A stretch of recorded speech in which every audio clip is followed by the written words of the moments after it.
Okay, as a not-for-profit, well, it really is any business, and not-for-profits are business, right? You depend upon resources. Not-for-profits, it's money. Money's always the big thing. That was my in starting this, that was my head trash, right? That money was the most important and the only thing for not-for-profits. And I learned that that's really not it. It is big, but there are a lot of other big things. But there's money, there's time, there's volunteers, there's donors, there's all information, insight, whatever. And those are the resources that not-for-profits deal in. And at times it can feel like those things are limited. Certainly money. Finding donors, finding good board members. I've heard lots of stories of people not wanting to offload a board member because, by golly, they'll never find another one. Like, of the 8 billion people on the planet, there's not a one that would be willing to help serve. And so so there are these limitations, but the question is, are they really limitations? Might it be just a mindset for us? And that if we were to change the mindset, might we end up with more of what we need? Or maybe we already have enough of what we need. So I met Judy a couple of years ago, I think. Who knows, right? It doesn't matter. And she's with Aligned Consciousness, and she helps aspiring professionals and executives, excuse me, easy for me to say, recognize and transform their limiting beliefs so their subconscious supports their conscious goals. What a concept. And so through this program and just her works, she can change. She can empower you to change how you look at what you have in terms of resources. So Judy, with that, I will turn it over to you.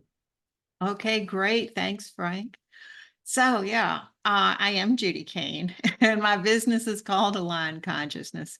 And I've been helping people transform subconscious beliefs since 2011, so quite a while. And all of the information that I am going to be speaking to, most of it's based on my personal experience, either with myself or with clients.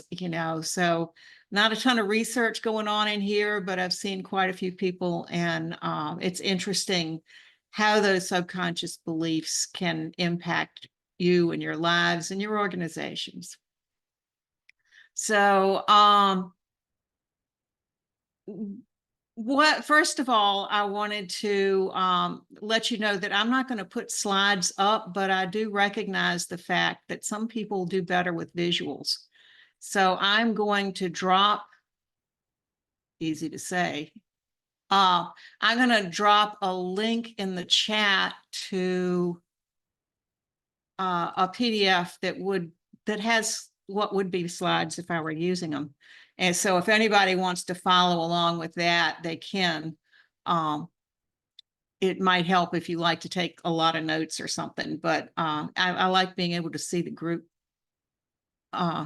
And if you have something, I'm not going to be looking completely at the chat thing. So if somebody wants to stop me and ask a question, just interrupt. That's fine. Okay. So I'm going to talk a little bit about what subconscious beliefs are, where they come from, and then how they might be showing up and what you can do about them. Right. So it's a really fabulous design we have as humans. When we come into this world, we are just little sponges for the first 7 years, building our subconscious. And it's kind of elegant because that way we get to pick up on the beliefs that belong to the group we landed with. That gives us the highest probability of being accepted by that group and not being kicked out into the cold, right? So the first 7 years, we're wandering around, picking them up from our immediate family, from the institutions we come in contact with, our communities, and sometimes from a single impactful instance, right? So the first 7 years, just compiling all of these subconscious beliefs. And what makes those important is that they form our perceptions of who we are, our value, how to interpret events, what to think of the other people we come in contact with. They control about 95% of our behavior and are our default system. Our perceptions are our reality. So they're really important. And they are usually not influenced by logic or data, willpower. When I work with people with phobias, if they've got a fear of flying, I'm sure, many, many people that love them have told them the statistics that it's safer to get on the plane than drive to the airport. Does not take their panic away, right? I mean, just knowing that does not matter. So, but the good news is that they can be changed. And also, you can get new beliefs at any point in time. It's just that most of them are there by the time you're 7. So, and the types of things that they, specifically will inform you about is what's safe, and what isn't. And are you enough for whatever it is you're trying to do? And do you have to be something other than yourself in order to get love? Do you have to do certain things, be certain ways? Is it conditional or isn't it? Those are big, big things in people's lives of feeling safe, feeling like they're worthy. And they impact all sorts of the rest of their life. So how do you know if they are there and getting in your way, right? I mean, and so you look for patterns. One instance of anything doesn't indicate there's a subconscious belief that's limiting you. But if you've got patterns of certain relationships, either within business or, romantic or just other types of groups, if you seem to see the same pattern with you of those relationships, you've probably got subconscious beliefs that are contributing to that situation. Other ways that you can tell if something is limiting you has to do if you feel like you're stuck and can't get forward, or move forward with certain activities, or if you're working really hard and things aren't happening and there's no good reason for it, right? You know what you do, you've got the training, you're putting the effort in, and it still doesn't happen. Your subconscious can be putting the brakes on either because it's doesn't think it's safe for you to achieve that goal, or you don't deserve to achieve that goal, or some other reason, but the subconscious can be making that more hard to do. And if you're avoiding certain things, or you procrastinate about certain things, or one good way of seeing what's might be in your subconscious is the stories that you're telling yourself. And so this can, a lot of times we just accept our stories. But if you look at them objectively, many of them are not supportive and aren't based in any kind of fact, right? So, taking a good look at that, and this can translate directly into organizations as well. If you are running an organization, if you're on the board of an organization, or even on a committee, you could be telling yourselves as a group stories about that organization or that committee that are limiting you in some way. And so you need to kind of take a good look at what it is you're saying and see if they're really true or not. So, some examples of how organizations, particularly not-for-profits, can be impacted with this type of thing. And I've been on several, involved with several organizations that are not for profit. And I've had conversations with other people who have done the same. One of whom I was hoping was going to be here today because I invited her and she accepted, but she must have had something come up, who works as an advisor for helping not-for-profits move forward with their priorities and their goals. And one of the things that you frequently see is that your opinion of yourself as a not-for-profit isn't always, it doesn't seem to have the same rank in your mind as other businesses do. right? That if you're a not-for-profit, then maybe you don't have the same quality of resources, like skills that people have, or that you're not serious about it because it's not a real business.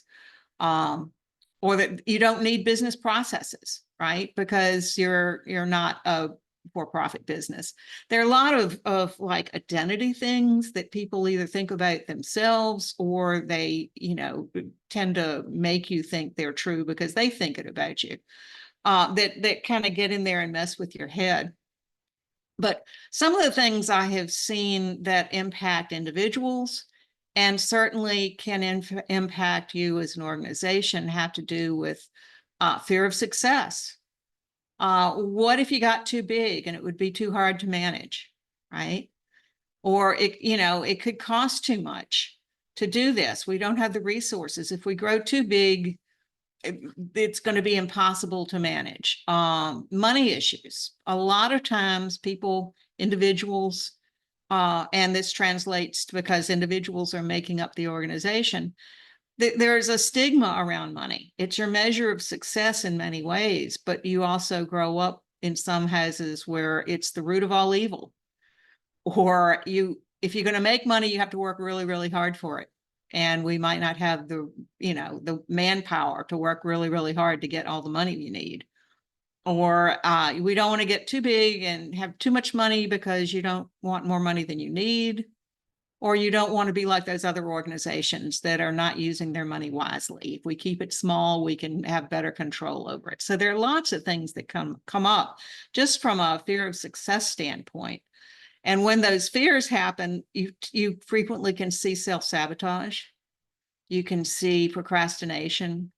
You can see all sorts of things that get in there and mess up the plan. And it's just keeping people from having that success because subconsciously it doesn't really sound like a good idea. Right? And there's no necessarily correlation between subconscious beliefs and conscious ones, right? So you can be all on board with this consciously and have no idea your subconscious is keeping you from the bad effects of success there. You can have fear of failure, which means you're not willing to take risks. It can impact your choices. You can play it safe, which means usually keeping it small. You can have a fear of individuals or as a group of being too visible, because that might not be a comfortable place to be. You might not feel like you got the credibility for it. It might bring on unwanted attention one way or another. So, staying small and quiet might be a safer thing to do. You can feel like you're not important enough. This is all subconscious beliefs that I'm talking about. That the people aren't going to be able to carry off what we hope they would do, that the mission isn't important. I've seen that so often with people with their businesses, where the subconscious doesn't think that their purpose is important, or they don't think that they're having the impact that they know consciously they do. So what happens when the subconscious doesn't believe it is their messaging gets warped. They can talk about all the great things they do. It doesn't resonate with the people they're talking to because the subconscious is making it a little wonky when they're talking about it.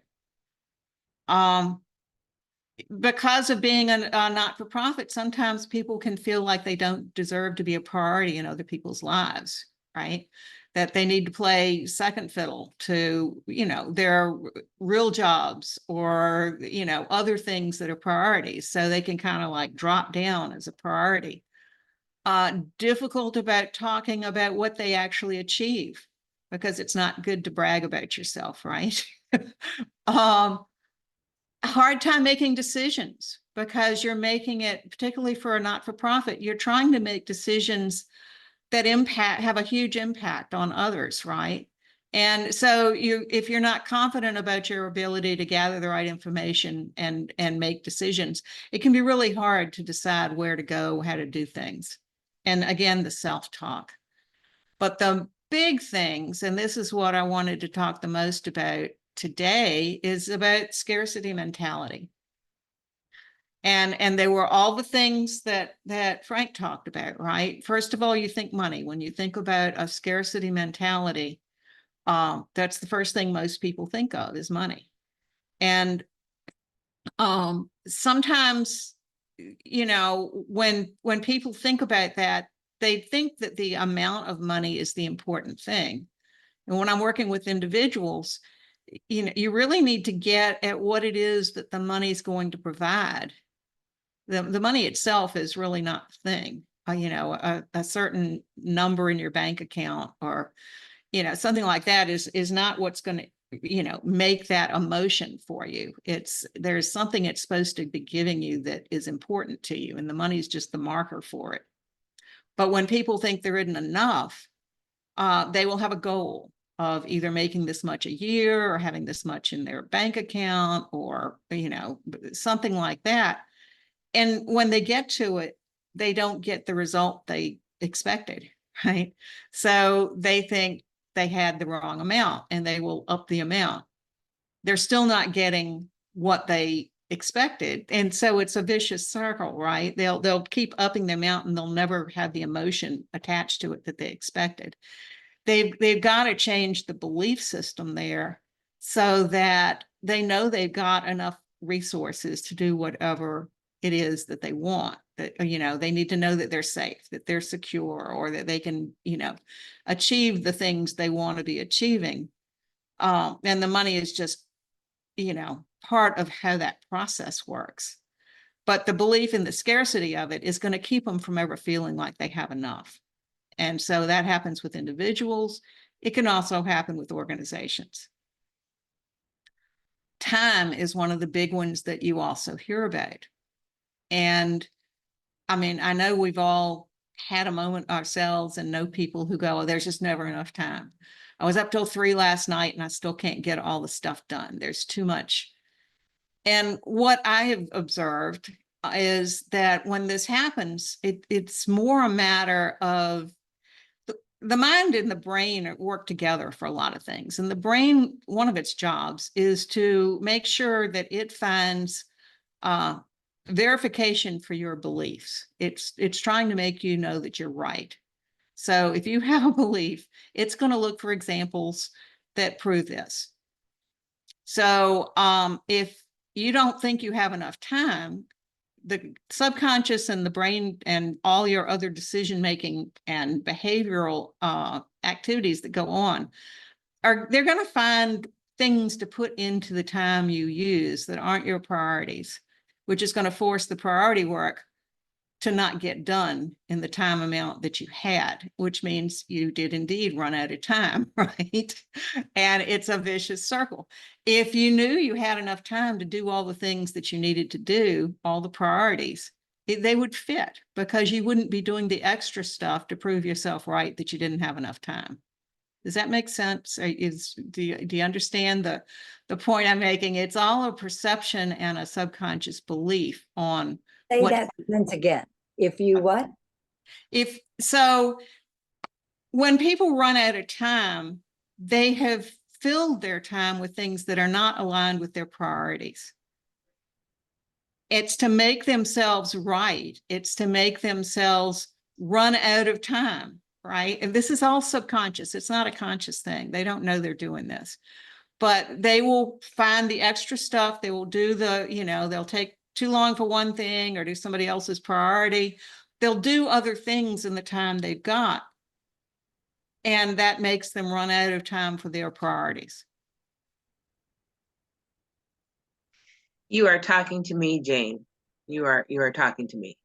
As I'm listening to you, I'm sorry, Judy. I'm listening to you and I'm like, oh my, it's just like on this subject in itself, because I find myself saying, man, I'm staying up late because I don't have time to get the stuff done that I need to get done. And just as you were talking, I'm like, what do I be doing the extra stuff that I do for whatever reason that I could be doing stuff that's priority. So then that way I have time to do. So if no one else gets anything out of this presentation, she's talking to me. I'm glad. Yeah. Does everybody else? I mean, you can relate, I'm sure, where you've run out of time and it's like you don't even recognize you've filled it with the other things, right? It comes up, you do it, somebody asks, you don't, you're not focused on it. But part of why that happens is to prove that you're right, because your subconscious thinks you don't have enough time. Yeah. If Yeah. you change that subconscious belief so that you knew you had all the time you needed to do your priority stuff, then you would find out that that's what was happening for you. It's really interesting how all that works. Right? So there's money, there's time, there are volunteers, right? I mean, most nonprofits rely heavily on volunteers. I know mine, Peace for Tarpon, is all volunteer. We wouldn't get anything done if we didn't have volunteer time because there's nobody on our payroll. And it's a funny thing when you're looking for volunteers. If again, you're going to be proving yourself right, whatever you think. And if you don't think they're there, you're not going to see them. They could be knocking on your door, sending you emails. Look at me, I'll be happy to help. If you don't think they're there, you're not going to hear it. They're not going to be accessible to you. Now, I frequently serve as a resource to coaches. They will put me in packages sometimes so that every client that signs up for a coaching package gets a session with me. And the first coach I ever did this with, her coaching business was helping people find the love of their life, right? So she had, and I can remember this one woman who was fascinating to talk to. She hadn't met the guy, everybody she'd met was like a wrong fit, or she just wasn't meeting anybody. But she lived in Dubai. Now, Dubai is huge, right? It's got a huge number of people there, all being busy, all moving around, doing stuff. And she tells me that there were no eligible men with what characteristics were that she was looking for that were interested in a long-term relationship in Dubai. And therefore, she was not going to see any. She was not going to, it wouldn't have mattered what they did to get her attention. If she didn't think they were there, she was not going to connect with them, right? Same way with volunteers. If you don't think they're there, you're not going to see them. And with talent, right? If you don't think you've got the talent you need to get the jobs done, you're not going to notice when some people have those talents. Like, you could have the bookkeeper who was also good at design, right? Maybe they could fill the gap with your marketing. But if you don't think you've got the skills on the team to do the marketing, you're not going to notice whether people have it or not. It's just not going to be available to you. Donors, the same way. These are all limiting beliefs where if you think you don't have something, you will not find it. So changing the subconscious so that you can see where the opportunities are, where the options are, that you know that it's there, will help you come in contact with it, reveal it, be able to connect with it and take advantage of it. So what's coming up for y'all as I've talked about these things? Other than the time scarcity thing. Is it any of this sounding familiar, making you go any ahas? All of it. All of All it. of it. As I'm listening to you, I know I will be scheduling a time to have a conversation with you. And I, thinking about, as you were talking, I was saying, as a man thinks, so is he, which is the scripture. And it's like, how many times have people, myself included, downplayed who we are because of the way we think, even though like everybody else sees something, others may see something major, but because of the way we think, we downplay it. And it's like, I know I'm guilty of that. Like, I know I am. I literally just had a conversation yesterday with someone, and they were like, Mary, you're the only person that I know that can call or text the CEOs of major companies and they respond because you've met them. And I'm like, well, yeah, it's just, I have, I network. And they're like, no, Mary, a bunch of people network, but you have the ability. And the reason we got on the subject was because when I was in Orlando, I saw this woman that I don't know what it was about her, but it caught my attention. And so we had a conversation, and come to find out, she is the wife of the founder of a major company. And we talked, we took a picture. I sent her the pictures. I had her cell phone number. And she messaged me to say, hey, I talked to my husband about you, and the director of marketing is going to call you so that way you can be part of our charitable giving. And I'm like, oh, okay, thank you. And and I didn't understand the magnitude of it until a couple hours later, the director of marketing called to say, hey, this is what we need from you. And I was like, okay. So I took my time in sending it, because I was doing some other stuff. And I was like, I got to make sure I send the right thing. So I sent what I needed to send. And then the next day I get a text message saying, hey, you're up on our website. And I'm like, huh? And so now, it's a clipper company. It's the clipper company is called Stylecraft and Gamma's from Italy. And so we are on their US website, their Latin America website, and their UK website, to where people can find out about who we are and what we do. And I wasn't thinking about that. I was thinking about the fact that the lady had a hat on that I like. And so, having these, and that's just one of many people that I'm blessed to literally have relationships like that. I just, I never go in for the ask. I'm like, let's keep building relationships. Let's keep building relationships. And then you have someone that will say, how can I help you? I don't know. I mean, let's create something together. And I literally yesterday, I was like, I have got to formulate how to ask. So it was like, I have these people that can write me $100,000 checks, but I just never think to ask. Oh, Wow. I've told on myself. That's fabulous though. That's just amazing. I love that story. Very cool. So I guess you're wondering now, so if you figured out where the limits are or where they might be, what do you do about it, huh?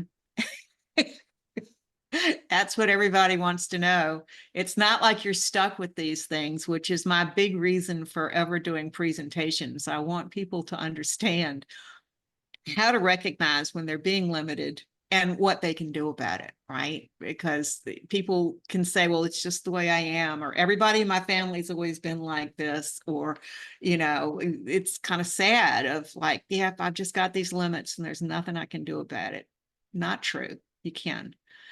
So when I talk with people, the first thing I do is I ask them, well, what's going on and what would you rather be experiencing? And this will work for you as an individual. It'll work for you with an organization. Where are we and where do we want to be? And a lot of times people can't answer that. They make decisions based on what they don't want, things they want to avoid, but they don't really know what they want. So the first thing is figure out, well, what is it you want? And the next thing is, and what does that really look like? Right? And that's where it gets hard for some people of, really figuring out in detail what it's going to look like. So I get them to do, sometimes, not always, but this can work at home without, being with somebody. I've seen it work for people without getting anything more done for them.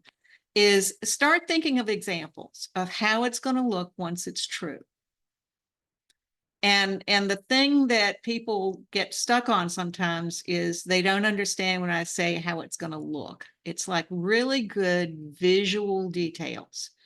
So for instance, if your organization has, a project with, with a goal in mind for it,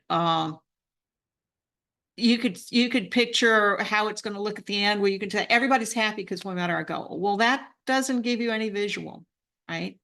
You don't know how they're happy. Why are you thinking they're happy? What are they looking like? Are they smiling? Are they doing high fives?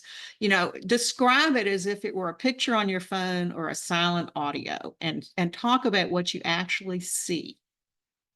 And so you could do examples of, one of those thermometer charts if it were a fundraising thing, or an annual report that shows the impact of some project that was successful, but something that you can describe visually is what you want to be doing first once you get this example. And I recommend at least 3 examples for any goal that you're talking about.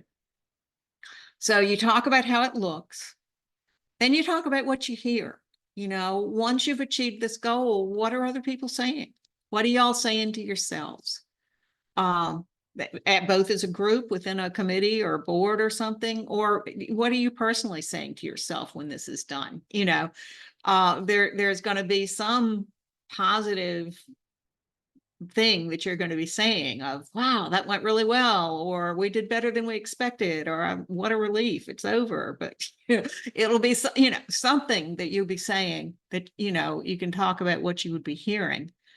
And then any other sensory details, if it involved a bake sale, what does it smell like? Anything you can pull in there that's good information for your subconscious to know what it is it's going to look like when it's true.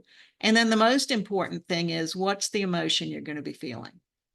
And immerse yourself in that emotion. So, if it's going to be relief, get into the feeling of relief, and, where do you actually feel it in your body?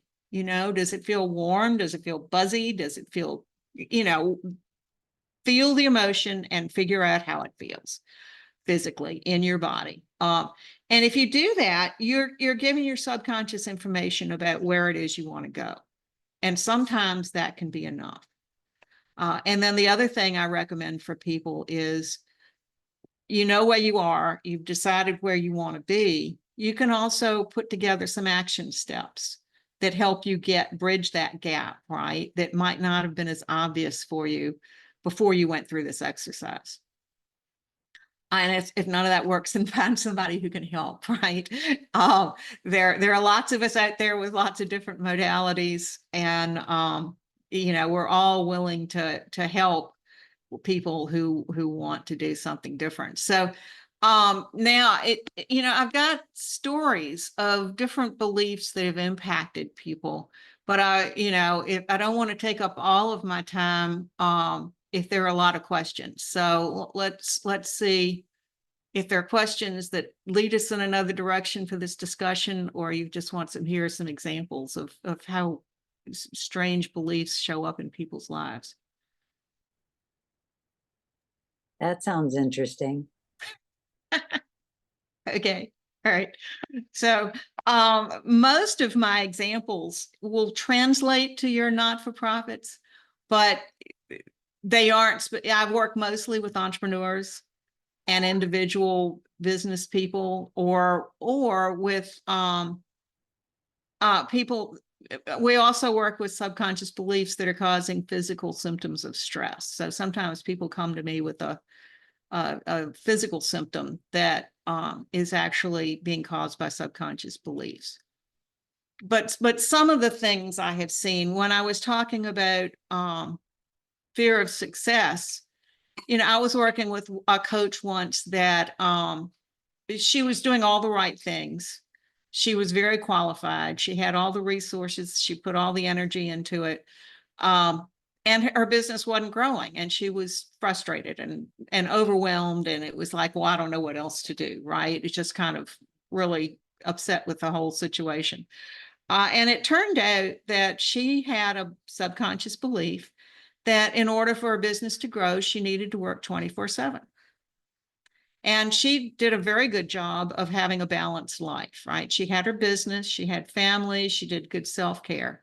Her subconscious was protecting her from that successful business by keeping it low key and not as successful, because it was protecting her balance. So what we did was we changed, one of the beliefs that we did was that you could have a successful business and maintain a good, healthy work-life balance.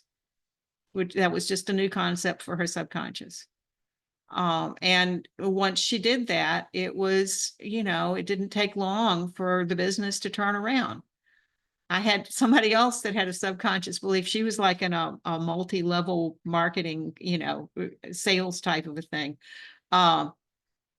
And she had a subconscious belief that nobody wanted to work with her. So she could never build out the team that was below her.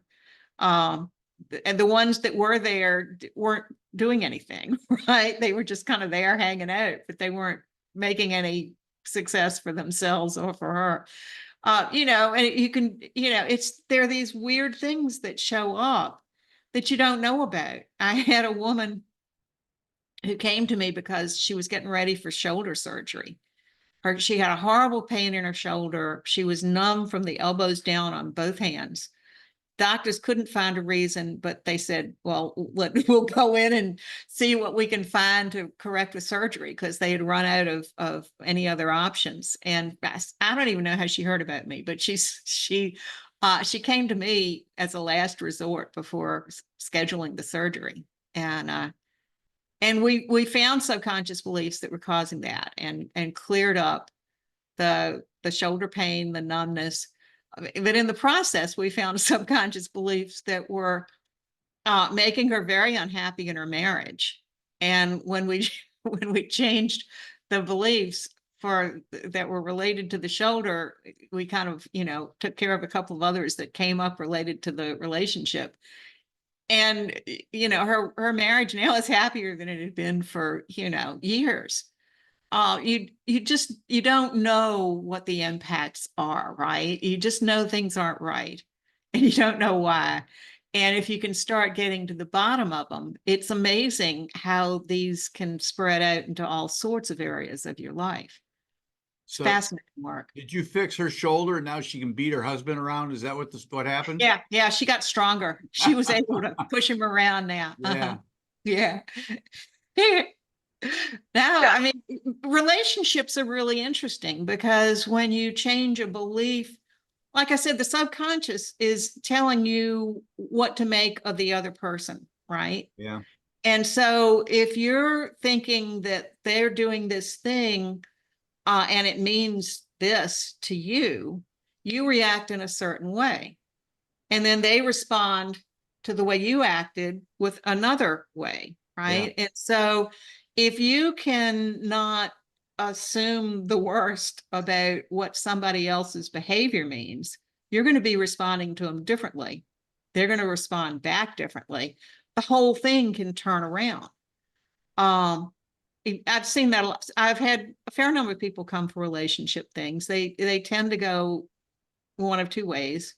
It's either that, where it all works out because suddenly you're seeing them in a different way. You can appreciate them. You're not assuming bad intent, and then that kind of everybody gets back on the same page again. Or you can find out that you really have gone separate ways and it's just not the best supportive relationship for you. But either way, I think most people on both sides feel better once they get to that place and know what it is.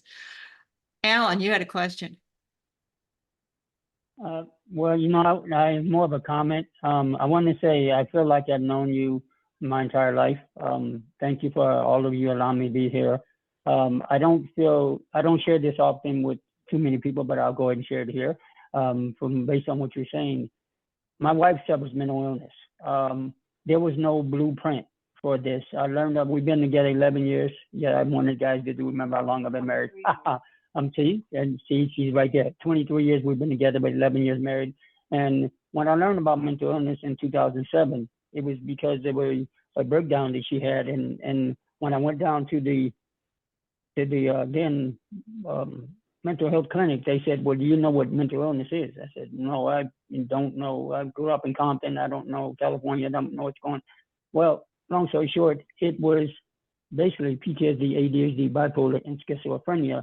Now it's been changed to schizoaffective. So I have 17 years worth of knowledge that was just handed to me. And what you're saying, everything you're saying is right on point, because I learned how to read faces from a Polish guy probably about 10 years ago, 20 years ago now, 54, I can start throwing things out.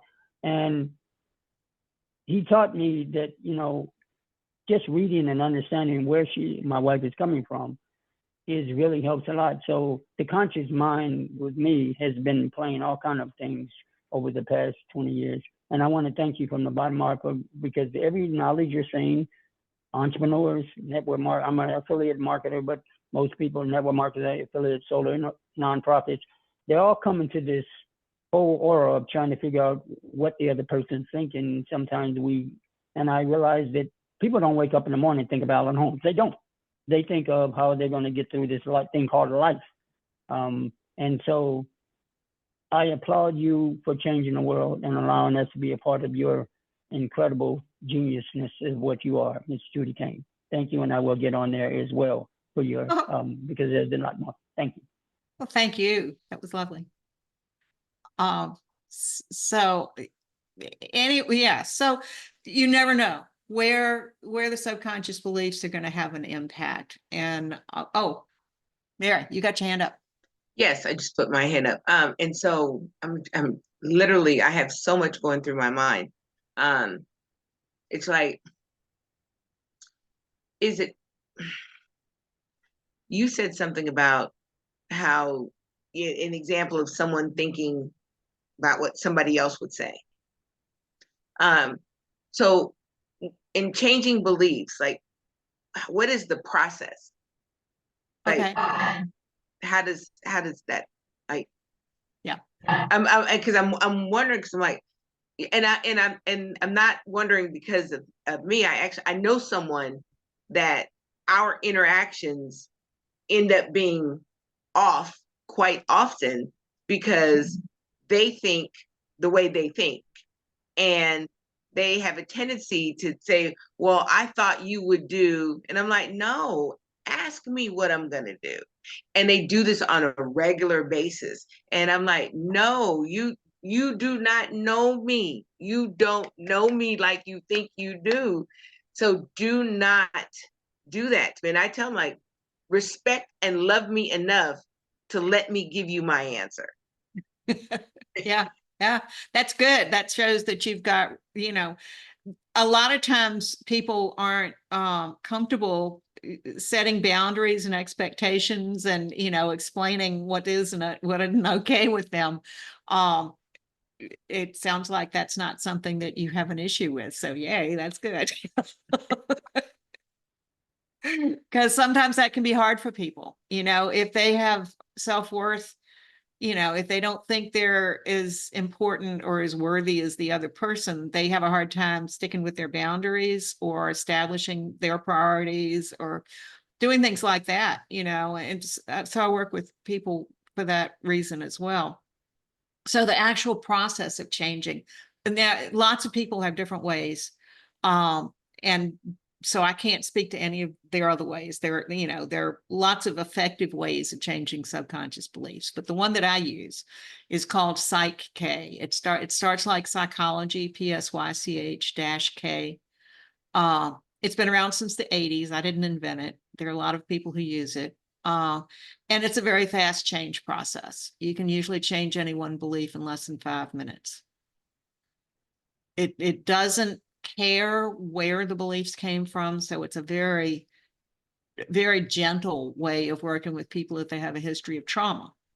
They don't have to go back and re-traumatize themselves. They don't need to put words to what happened, or if they don't know, they don't need to find out what happened to them. We find the belief that's there, that's in the way, and we change it to something else they would rather believe. We use muscle testing, which I don't know if y'all are familiar with that, but If I were in the room with you and I asked you to put your arm out to the side, your brain would send a signal and most of you would put your arm up. Right? And if I said, think of something you like, and I pushed gently on your wrist, it would stay up, right? You're still telling your brain's telling the arm stays up. But if I ask you to think of something you dislike, there's a slight disconnect in the electrical message from your brain to your arm, and there's a dip there. And that dip will happen if it's something that is stressing your subconscious out. If it's if you say something you don't believe, or if the answer to a yes/no question is no. I do the muscle testing for my clients. I've worked virtually with people way before the pandemic. And it works fine. So I do the muscle testing for them. They don't need to figure out how to do that. But so if it's a statement that they want to be true, we see, does your subconscious believe this? And if it believes it, then that's great. That wasn't the thing that was causing the problem. If it doesn't, that's where we stop and we use the Psych-K process to change that belief. And that's the fast part. It's finding a lot of situations are caused by a complex combination of subconscious beliefs. Phobia is I've never had a phobia client take a full hour, because while they might be intense, they're very simple sourced. There's not many beliefs contributing to that phobia. A lot of other situations might have, a variety of beliefs that all contributing to the same issue. So you never really know how many beliefs need to be changed to get to the result that somebody wants. But so it's a fascinating process. People are always surprised, not always, but frequently they're surprised at what was in the way. And because you don't always know. You frequently don't know what the actual beliefs are that are causing the issue. Sometimes they'll go, oh, I remember when I was little, this was what always happened in my house, right? But it's not something they'd connected without doing the exploration of it. That is very good to know. I'm like super thinking, like really. It's amazing the number of physical symptoms of stress that I have seen. I can't tell you how many meetings and retreats I've been in where somebody said they had to leave because of a migraine. And I'll say, well, do you want me to see if I can help? And 5 minutes later, the migraine's gone and they can stay the rest of the day. That's a big deal if it's a real migraine, because those can be really intense.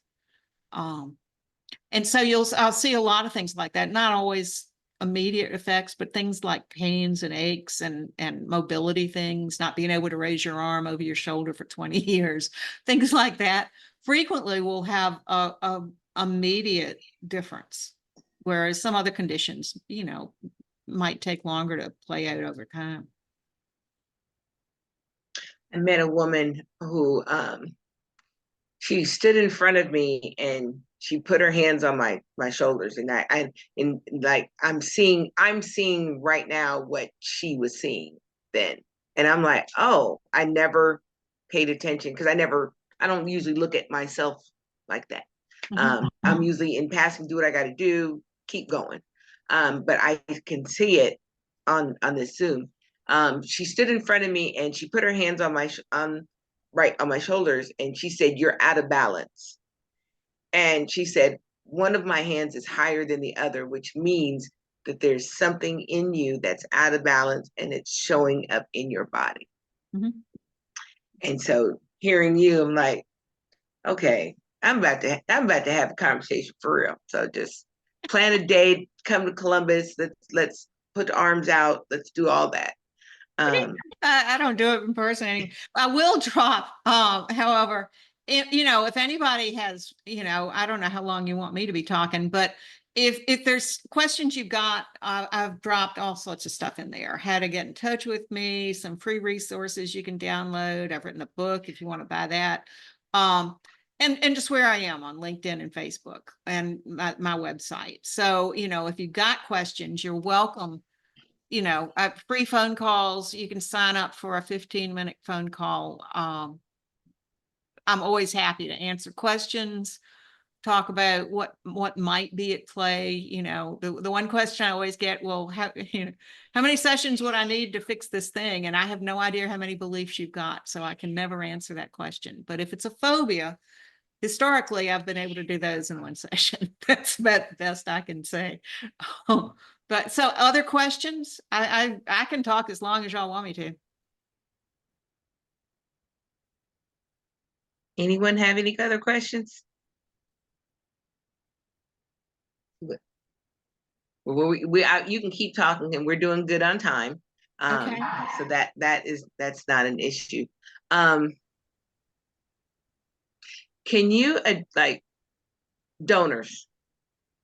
Can you speak on how the subconscious belief in relation to donors can affect an organization? Sure. I don't know if you can hear him. My cat is having a fit back here. So some people have thought it sounds like a baby. I do not have an infant crawling around on the floor wailing. It is a cat. He's fine. Just to relieve any anxiety there. My daycare is not in progress at the moment. Yeah, so the donors, it could be several things. It could be not thinking they're there.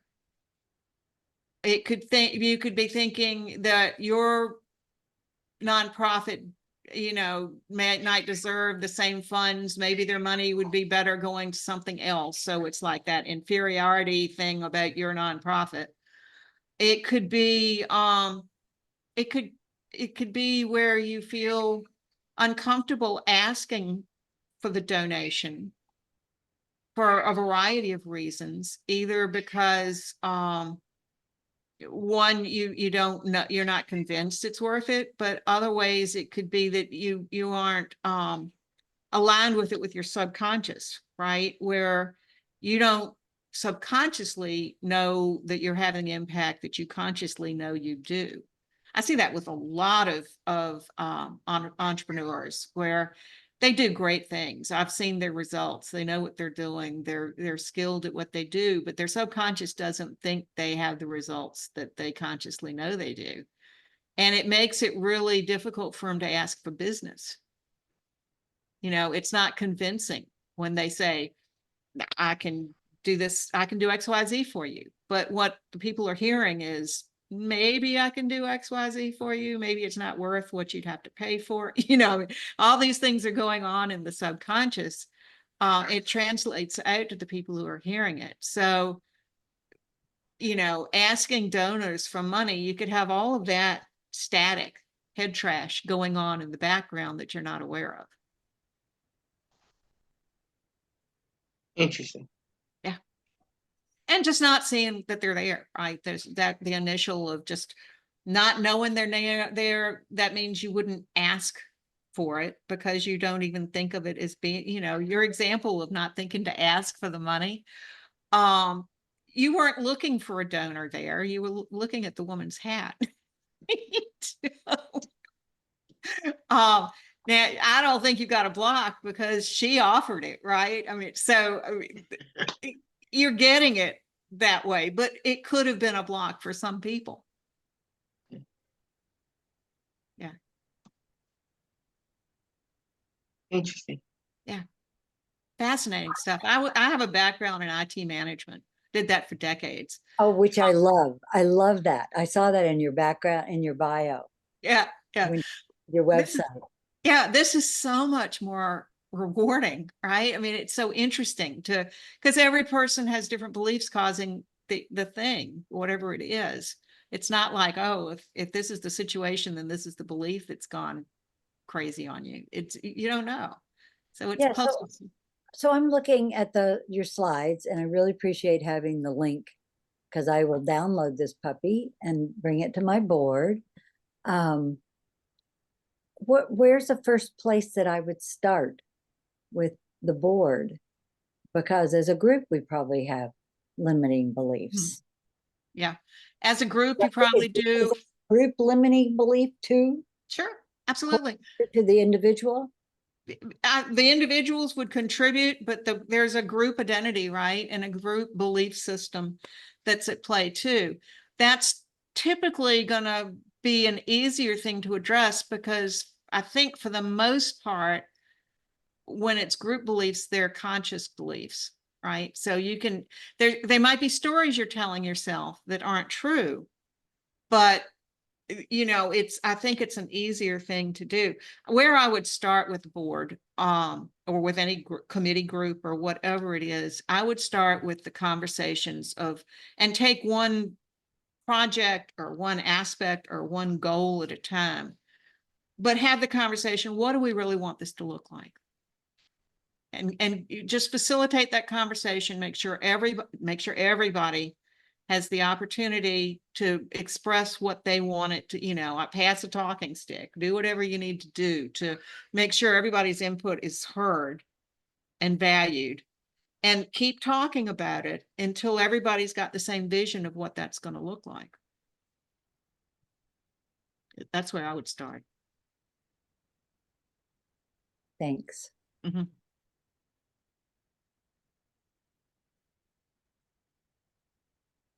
Just to have- let people know, I'm sorry. That's interesting that you're saying that the subconscious is actually more conscious in a group. The limiting beliefs would be more overt in a group versus. No, I think the conscious beliefs are going to be the prevalent ones in the group. Okay, The individual behaviors are going to be subconscious. got it. Yeah. Okay, thanks. Yeah. What I was going to say is this is being recorded, and I'll download it and post it up to YouTube. So if you go to the Charitable Roundtable YouTube page, Patricia, I would say within the next hour or so, this whole recording will be up. And so that's something you could have your board members watch together, or Judy's Zoom works on days other than the second Friday of the month. So I'm sure you can, I don't know, I'll leave it to you guys, but, so. Awesome. We good? Great, because now I see last month's too, Yeah. which is wonderful. Thank you. Yeah. Okay, Yeah. great. You're muted, Mary. My computer just told me you're muted right when you said it. Yeah. So yes, we have had the charitable roundtable YouTube page up since the beginning of the year, because the value of the information that is shared on every month is so incredible. And fortunately, we had someone that created the page for us, and Frank understands how to upload. I'm sure I don't know how to do it, but I could learn. And the information is amazing. And so if you are not yet subscribed to the Charitable Roundtable page, please do so. I encourage you to also share it to your Facebook pages, to your LinkedIn page. If you have Instagram, to share it to get the word out, because the information definitely is tremendous.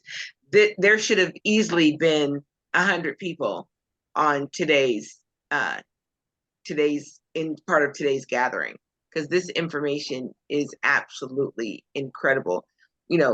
I'm known to say we don't know what we don't know until we know. And hearing, Judy talk, I'm like, oh my goodness, how many times have I said, man, I know I need to do this, but instead I'm going to check on my phone and watch TikTok video. And then didn't do what I needed to do. And I'm sure, all of us are guilty of not doing something that we could have done because we wanted to do something else. And, just knowing that it could be a subconscious thing. Yeah. That it might not even be distractions with social media. It might even be doing what we think is productive within our business, when it's nice, right? But it's not essential. Right.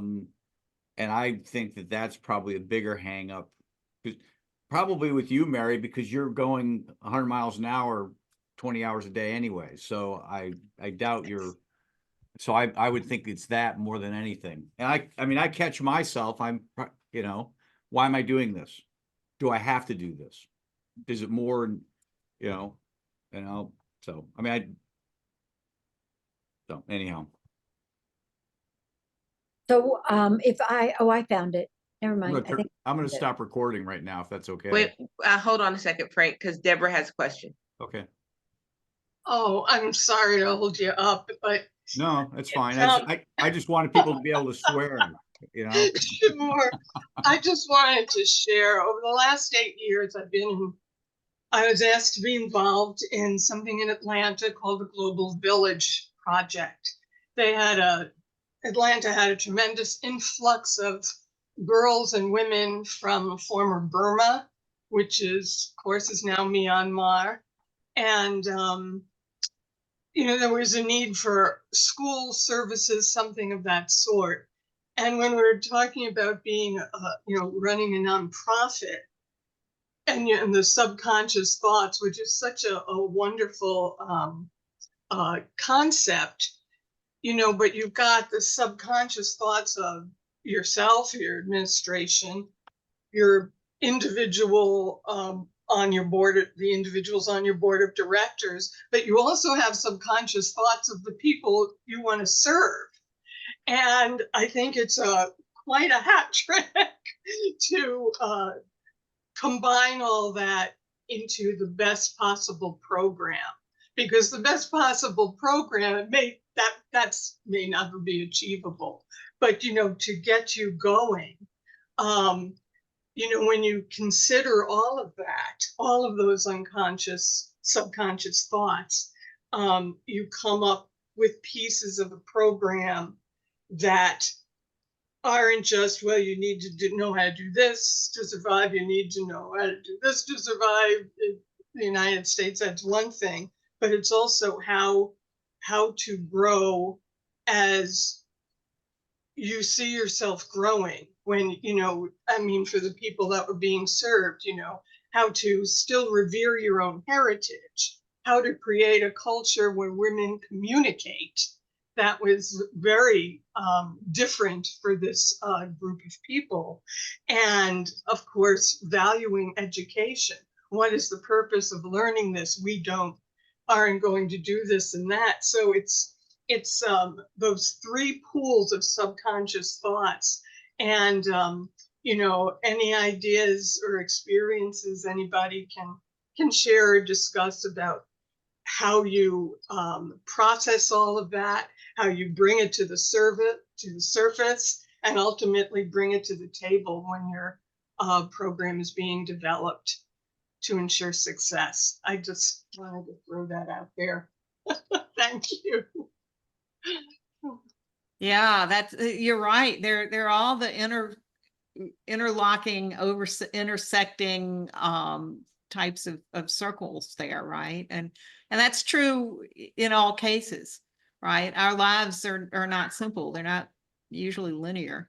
And so there are ripples and all the perceptions and all the interactions, they're all based on each person's set of subconscious beliefs. So yeah, just focus on what you want to be true. See what it looks like.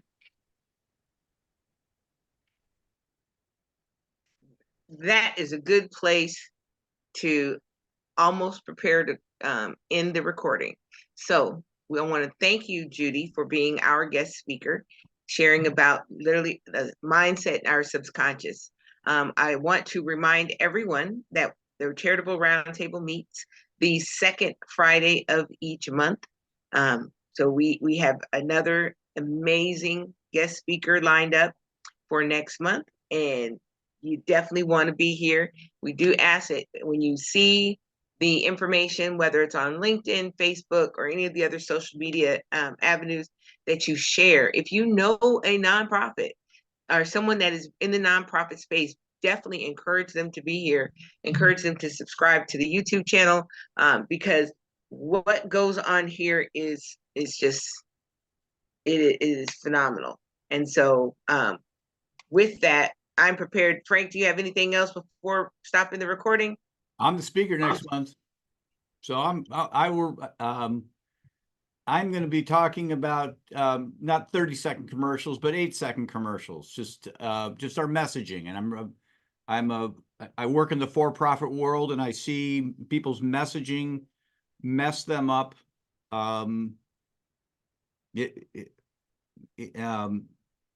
Just in lots of ways. And to me, it's somewhat heartbreaking to see really good people struggle in business, struggle to get referrals, struggle to get the things they need because of their messaging. So we're going to do a whole program on 8-second commercials and getting it all out in 20 seconds. You're welcome to attend. And hopefully everybody will come away. I've done this before. I did it like 2 years ago. And everybody came away with a message, and we would, to the extent people Got a want to question share. for you, Frank. What's that? I have a question for you. Should I hit stop? No. This part is, how often should a for-profit or non-for-profit, should they change or upgrade their messaging?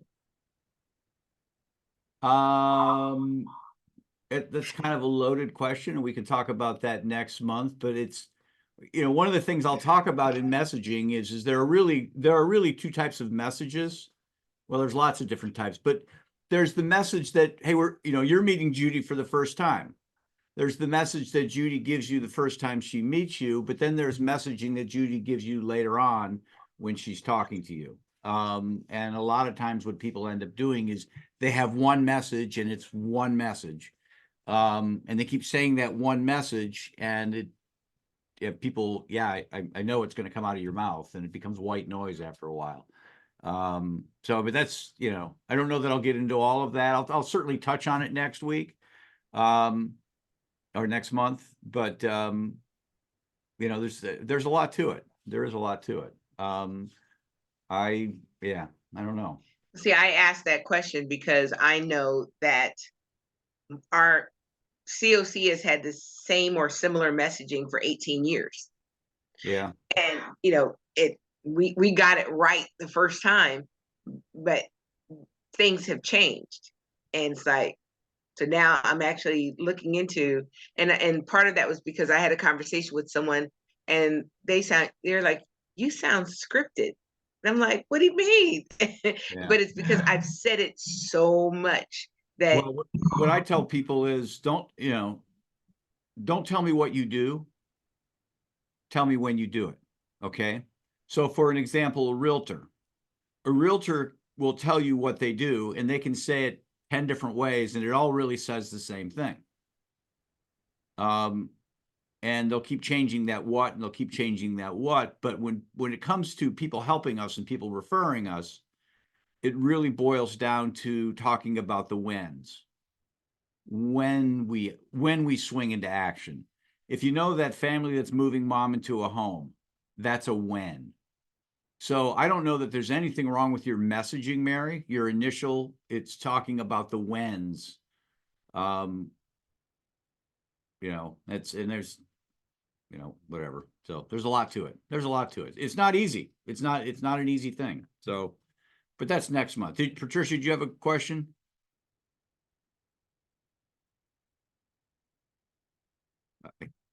You're muted.